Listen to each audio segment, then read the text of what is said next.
Ang bawat isa sa atin may pamayanang kinabibilangan. Dito sa Pilipinas, ito ang mga barangay na may tungkuling gabayan at alalayan ang bawat kasapi nito.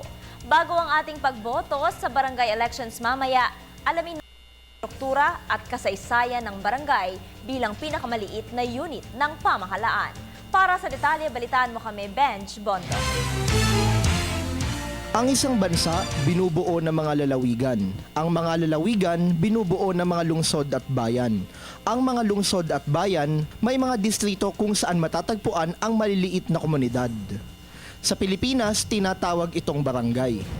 Nagmula ang barangay sa salitang malay na balangay, ang bangkang sinasakyan ng mga malay noong unang panahon. Kalipunan ito ng mga pamilyang naninirahan sa isang pook o lugar. Noong panahon ng Kastila, karaniwang binubuo ang isang barangay ng 50 hanggang 100 pamilya. Sa kasalukuyan, ito ang pinakamaliit na unit ng pamahalaan. Ang istruktura nito kahalintulad rin ng mga sangay ng ating gobyerno. Ang kapitanang siyang pinuno ng barangay na may tungkuling ehekutibo. Katuwang niya ang kanyang 7 kagawad na may kapangyarihang lehislatibo o tagapagbatas.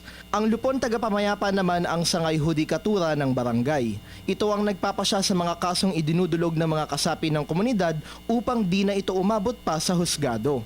Nanggagaling ang pondo ng mga barangay sa Internal Revenue Allotment o IRA. Ang IRA ay ang 40% ng kabuang buwis na nalilikom na napupunta sa mga local government units na mandato ng Local Government Code. 20% ng IRA na ito ang nakukuha ng mga barangay bilang pondo. Ngayong taon, ang mahigit 59 na bilyong pisong IRA para sa mga barangay, paghahatian ng higit 42,000 mga barangay sa buong bansa. Gayunpaman, hindi ito hating kapatid dahil nakabase sa laki ng populasyon at sa kita ng LGU na nakakasakop sa isang barangay ang budget para rito.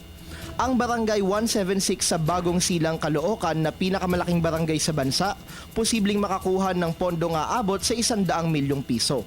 Sa lahat ng mga rehiyon, ang Calabarzon naman ang may pinakamalaking IRA na higit 7 bilyong piso. Nasa 5 bilyon naman ang IRA ng NCR. Pinakamaliit naman ang sa Caraga na lagpas 1 bilyong piso lamang. Sa bisa ng Batas Pambansa bilang 222, ginanap ang kauna-unahang halalang pambarangay sa bansa noong May 17, 1982. Sa mga nakaraang taon, pabago-bago ang petsa ng barangay elections. Hanggang noong 2005, itinakda ng Republic Act 9340 ang pagsasagawa nito tuwing ika-4 na Lunes ng Oktubre kada 3 taon simula 2007. Ang halalan nakaalarma na ang dapat sanay sagradong aktibidad para sa pamayanan nababalot rin ng karahasan. Ayon sa mga eksperto, ito ay dahil mas mainit ang tunggalian ng mga kandidatong madalas ay magkakamag-anak o di kaya'y magkakaibigan. Ang barangay sangkap ng epektibong pagtugon ng pamahalaan sa pangangailangan ng bawat mamamayan. Kung dito pa lamang sisimulan na ang mabuting pamumuno sa pamamagitan ng malinis at mapayapang halalan, hindi imposible ang pagsulong ng pambansang kaunlaran. Para sa Telebisyon ng Bayan, Benj Bondo.